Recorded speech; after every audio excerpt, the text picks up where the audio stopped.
This is no memory card. Right. We're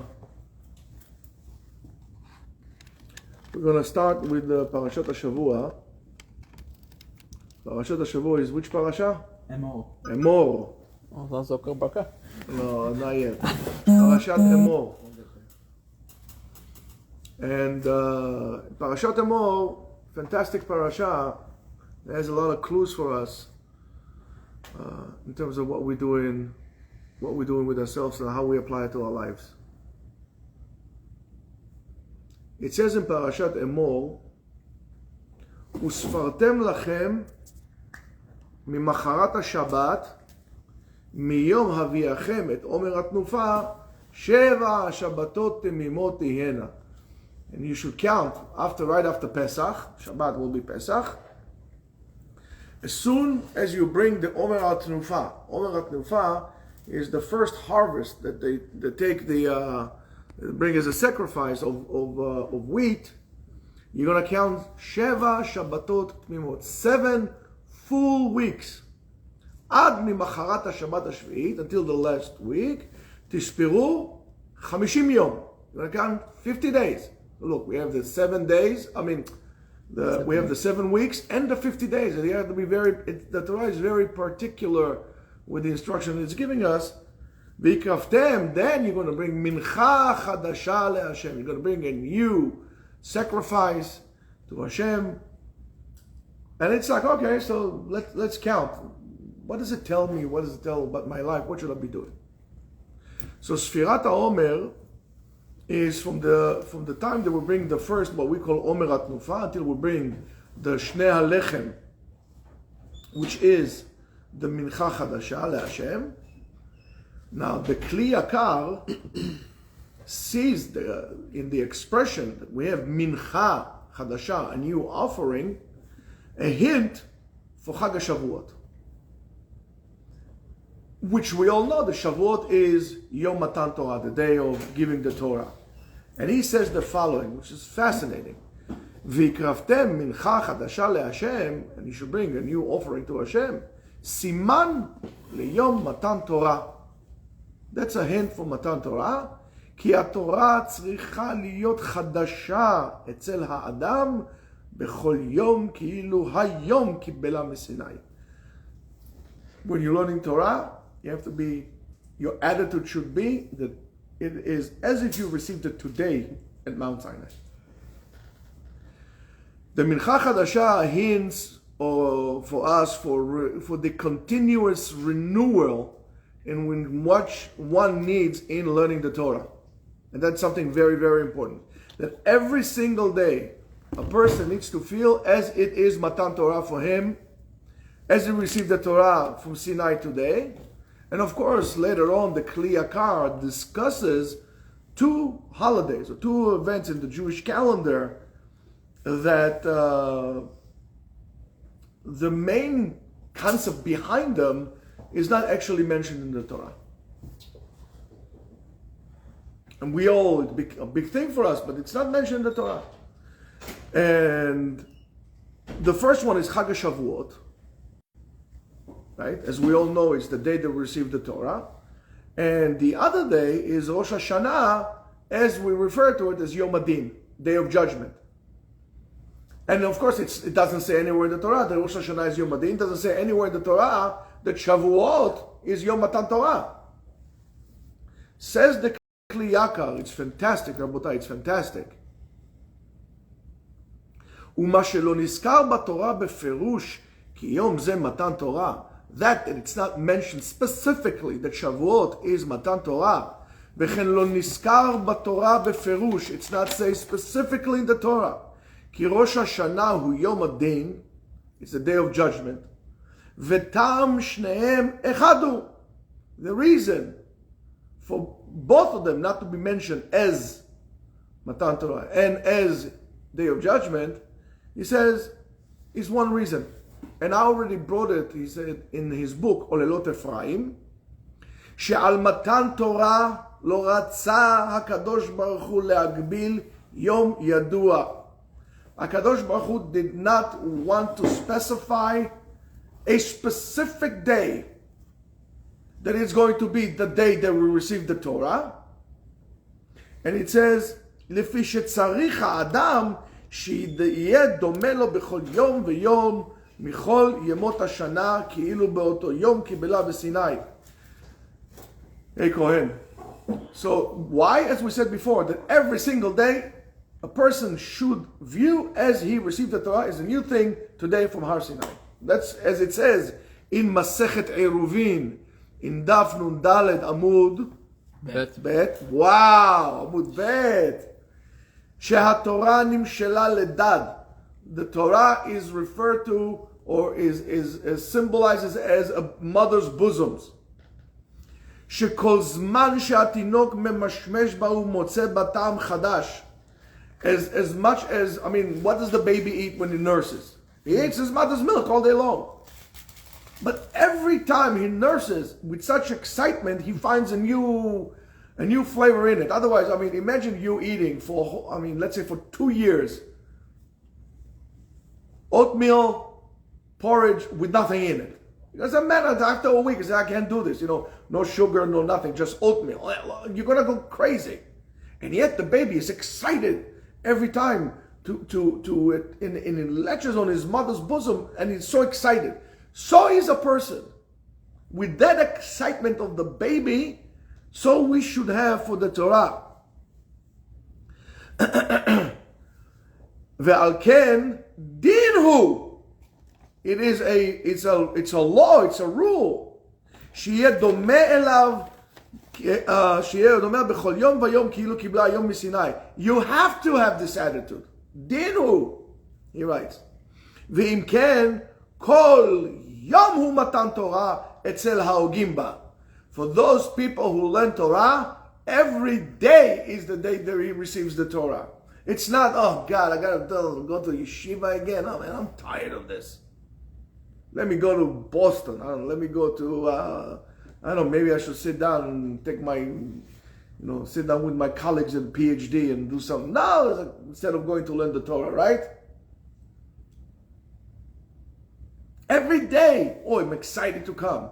And for people, and that's their attitude. Now, I'm going to tell you that if this is your attitude, you're going to continue learning Torah. And if you don't have this attitude, at the end, you're not going to learn. You have to be excited for it. As we always say, Kemotze Shalal Rav. It's founding great bounty. You found something tremendous. You don't have enough pockets to put it in. You have to that's all you need to do to want a little, like really urge to learn Torah. And that you can find, that the daily renewal in the excitement of learning the Torah could only be found on those who actually seriously learn it and understand it. Those ha'ogim ba. Lahagot ba is not just to sit down on a train and read like this. By the way, I just want to tell you something. There's some people who like to do things on the train, on the subway. Don't pray on the subway. Don't eat on the subway. Don't do anything on the subway. Just have, some, I don't know, earphones or something, listen to Daf Yomi, that's it. It's not a good place, it's not a good attitude. Learn. Even to take a book and learn, don't learn on the train. You have college work to do, read it on the train. Read your college books on the train. Okay? Especially on the subways. So, because of that, Al Ken, therefore, he says, En Ra'ui La'agbil Yom Yadu Al Tinata. Don't say, oh, that's the day we receive the Torah. Let's throw a little party, and then there's another way, okay. Ve'al Ken Amru Chazal, and therefore Chazal said in the Sifri, Parashat Ve'et Chanan Perek Vav, Sheyu Divrei Torah Chadashim Alecha. Every time you learn Torah, it's just to be like something new. Oh, when? That's new. I'm excited. ולא כדבר הישן של ליבו של אדם קץ בו. And not like something that you did over and over and over again. It's like it's enough. Like, for example, let's say Lahavdil, you watch a movie, right? So, okay, you watch the movie, I don't know, whatever movie, I don't know, Dances with Wolves, I don't know, let's say. Okay, you watched it. Okay, you watched it again. I mean, how many times can you watch the same,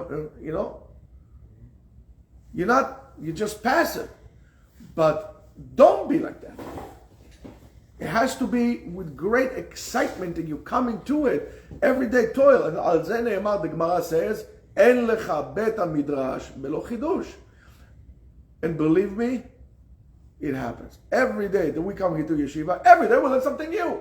I can't say, well, I came to yeshiva today, I learned Torah, I didn't learn anything new. Never happened to me. Every day you learn something new. Every hour, every minute. And even if you did the Masechta already 5, 6, 7, 8, 9 times, all of a sudden you see different angles you didn't see before. It's like, it's not 3-dimensional, the Torah. It's like, I don't know, 10 dimensions. Facets upon facets upon facets, folded within. You see something, and then it's amazing. It's amazing. I'm going to tell you this. There's some not so bright people who say that the Torah was man-made. Okay? So, what was, let's say, the best movie ever in the history of movies in the world? Ben-Hur. What? They say Ben-Hur or something. No, Star Wars. Fine, Star Wars. Ribono shel Olam, how many times you can watch Star Wars? The same movie? How many times? Labriut. That's man-made. After a while, okay, you watch it 10 times. That's it. You grew out of it. And there's no chidush in it. It's the same thing over and over and over again.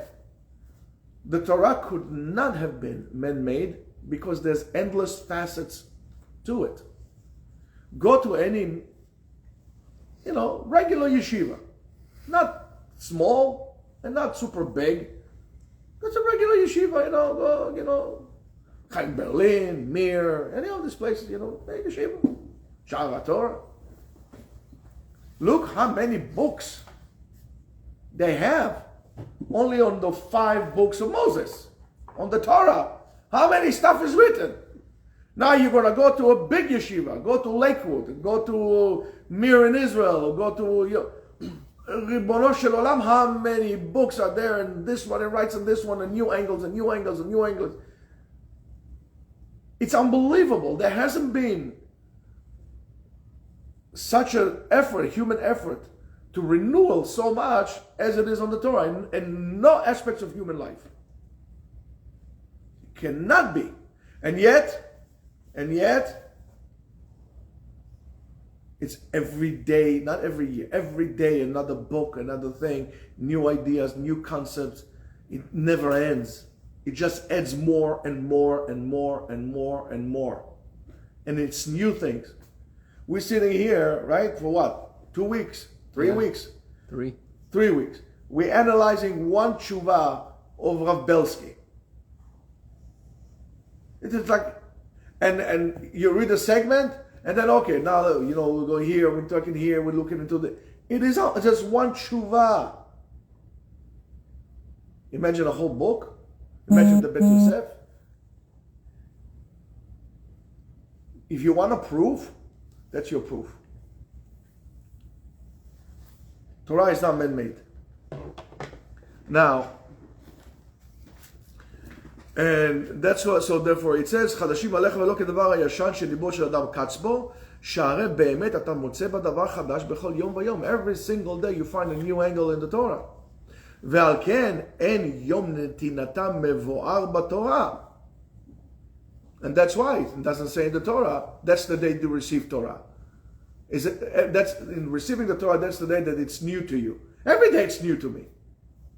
Every day it's new to me. And it says, יותר ממה שנרמז בהבאת מנחה חדשה, להראות שהתורה מנחה חדשה בכל יום ויום. The Torah is the new offering that you bring every single day. Now, so we said the Torah is not limited, it does not mention Chag HaShavuot k'matan Torah because it doesn't want to limit it. Okay. A similar reason, writes the Kli Yakar on the Torah, that the Torah does not mention Yom Rosh Hashanah ki Yom Hadin, is the day of judgment. And also for that, there is a reason. And he writes, He'elem Yom Hadin shel Rosh Hashanah, the reason why Rosh Hashanah is not mentioned as Yom Hadin, כדי שלא ילך אדם בשרירות ליבו ויסגל עוונות כל ימות השנה, that a person would not do whatever he wants all year long and acquire bad habits, ויחשוב לתקן מעשיו בהיותו קרוב ליום השם אשר יישב בו הכיסא דין. Okay, and then right before Rosh Hashanah I'll do my teshuvah, I'll pay my dues, and then I'm going to be okay. He says, don't do that. אלא, but rather, ידמה בנפשו כאילו בכל יום ויום. He should have the idea that every single day, Hashem יושב על כיסאו למשפט. God sits in judgment. הוא מתבקר בפנקסו. And he writes down in his book. Of course, in an analogy. ועל ידי זה, and because if you have this attitude, כל יום ויום יהיה בתשובה. Every single day of your life you're going to have tshuva. And so therefore, if we would said specifically in the Torah that Rosh Hashanah is Yom Hadin, right? You would make averot all day long, all year long, and that's why the Torah did not mention it as Rosh Hashanah, as Yom Hadin, and it teaches us a tremendous lesson that every day you need to calculate and evaluate, because every day you're being watched and every day your din could change. However, maybe there is also a remez, I just want to bring something else also to a remez in bringing what we call Korban Todah. Korban Todah, and Korban Todah, it says in the Pasuk, Lirtzonchem taviu. Lirtzonchem taviu. So according to the Pshat, the regular concept behind it. So it says, if you would like, kshetirtzu, when you would like to bring a korban, then you'll bring a korban. Likshetirtzu. You don't have to bring it. If you want to bring it, bring it. Right? I'm going to tell you something else. Maybe there is a remez to something else. If you, and korban todah is, I want to say thank you to Hashem, right? As Hashem tells us something else. Since we spoke about Rosh Hashanah, so that's what I'm bringing. It's a remez. It's not to say. It's a hint. Maybe we should look at it like this. If you really, really want to say thank you to Hashem, right? Bring your ratzon, bring your will as a korban. Bring your own will. And whatever stems from it, whether it's you try to do His will, now what you want, you need to do what He wants you to do, now what you want to do. Bring your will as an offering. Your offering will be here, HaKadosh Baruch Hu, take my ratzon, right? Here, take it, that's my korban to you. Now I'll do what you want to do. I'm not going to do what I want to do. That's an idea. If you really want to say thank you to Hashem, there's other things besides bringing lambs and sheep and stuff like that. There's many other ways and much more effective ways to say to Hashem. To accept upon yourself, beli neder, to try to do whatever Hashem wants to the best of your abilities and a little more. Because you don't know really what's the best of your abilities. So you think just do a little bit more. In a general fashion, we could really say that, therefore, establishing the moadot in certain days, there is a little bit concept that there's a chance or facet that might call us to a tzimtzum, to constrict us a little bit. That's why the Torah that wanted to expand the idea of Yom Hadin, the Torah that wanted to expand the idea of Yom Matan Torah to the whole entire year, prevented itself from designating Chag HaShavuot ki Chag Matan Torah and Rosh Hashanah ki Yom Hadin. That's why you're not going to find the association in the Torah together. On that, the Rav Hirsch, Rav Shimshon Raphael Hirsch, calculates that according to the calendar that appears in the Gemara, Matan Torah did not happen in Shavuot, but one day after. And his conclusion that this Chag of Shavuot does not refer to Matan Torah at all. The reason why we celebrate Shavuot is not for Matan Torah.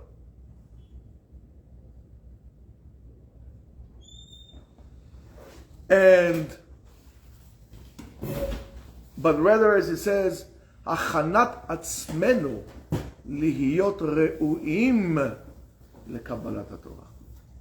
The reason why we celebrate Shavuot is for the effort that we had put in during those 50 days to prepare ourselves to be worthy to receive the Torah. And this is why the Torah calls this Chag HaShavuot. What's the Shavuot? Weeks. The weeks, the holiday of the weeks. It doesn't say the Chag Matan Torah, Chag HaShavuot. And the reason is for the counting of the weeks that came beforehand. And this conclusion really strengthened the argument in which we brought, previously before, that even the process of preparation deserves some attention and recognition. And the preparation to that fact, to that idea, is just as important as the final results. To this preparation period, there is a tremendous importance, not only because it is a necessary,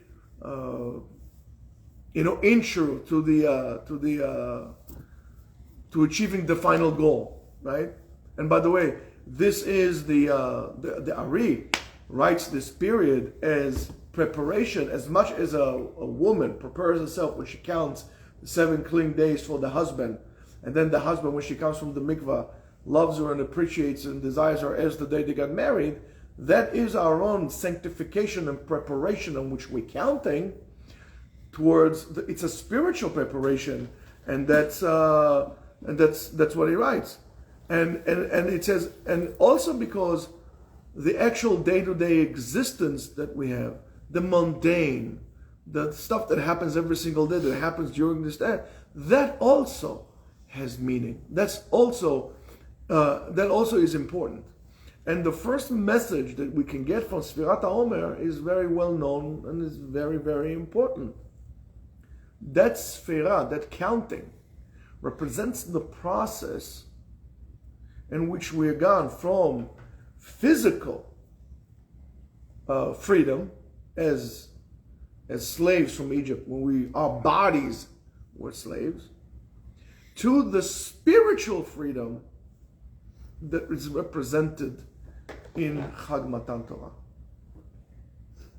People think that if you just prepare, if you have, let's say, God forbid, you have a slave, and just set them free, you did the right thing. No, it's reckless. You need to make sure that he has the proper tools to deal with all the challenges of the world out.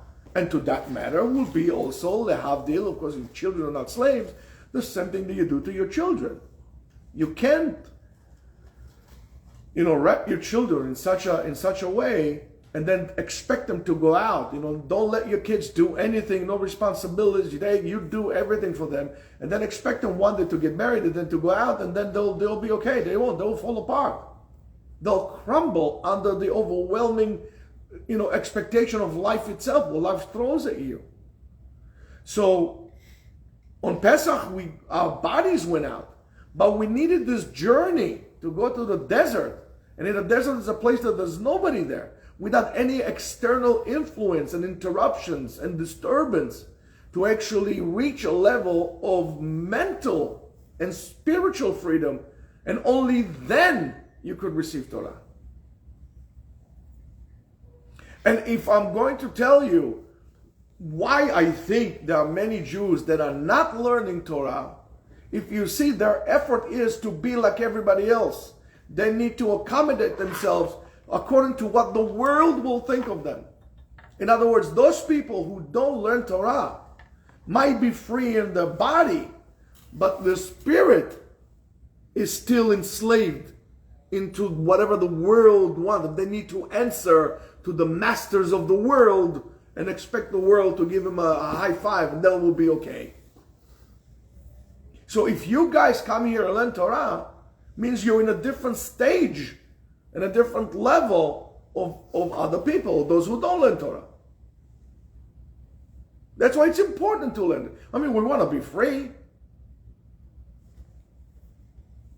So if you find somebody who doesn't learn Torah, please explain to them that idea. And I'm just wondering why people don't want to learn. I mean, I don't understand that. So, but we would expect, right, that counting for a certain deadline will be like when you try to launch a missile into space, right? Or like in the army, when people go to the army, they have what we call tavlat yeush, like a desperation chart, right?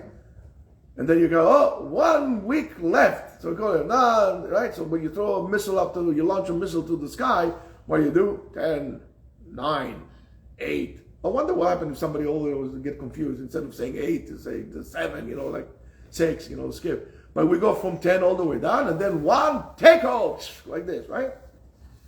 In Sfirat HaOmer, we don't count like that. We count the other way around. So, the fact that Sfirat HaOmer is being counted in such a fashion has or engulfed within itself a tremendous idea that is a revolutionary idea. And the message of Sfirat HaOmer, or the idea behind Sfirat HaOmer, is to teach us the importance of processes and intermediate stages. You have to commit yourself to the process and all the other stages in between. You can't go from here and then jump there, or from here there. You have to go through the whole entire thing. In Japanese, they call it do, the way of. It's a process. It's a way of life. And you need to commit yourself to that. Every week is important. Every week is important. And every day is being counted. And in our purposeful generation that we live in, right? People are really interested in, okay, just give me the bottom line. What's the bottom line? They're not interested in the process. We try in anywhere that we go, and by the way, how do we call it? The test of results or whatever comes to us in the end, like at the, what's the end, no? Give me the end. Did you achieve your goal or didn't achieve your goal? And it's a totally different mindset than what we should have as Jews. And you see it, that people are saying, they're trying to do peulot. There was a very famous story of Chavurat Ahavat Shalom in Yerushalayim, the time of the Rashash, and the Ma'arit Al-Ghazi, and the Chida, and all the other Gdolim. They were there. They tried to hasten the Geula. There was a group of tremendous scholars, and they tried to do it, and all of a sudden they got a hint from the heavens and said, listen, buddies, don't push it. You're not doing the right thing. We want Mashiach to come now. We want to see Mashiach. But not for us, for the sake of the glory of God. Not for us. But we need to understand, we need to have the process. The process has to be in place. And, we try in every aspect of our life to cut the development time. It's like exactly what happened to us with the COVID shots and everything like this, right? To make the process of development as short as we can, to cut corners, and to get to the end, the bottom line. Right? Now, look, for example, I'll give you an example. How many people go to college or go to university to really get an occupation, to get a job, rather than to go to college to acquire knowledge?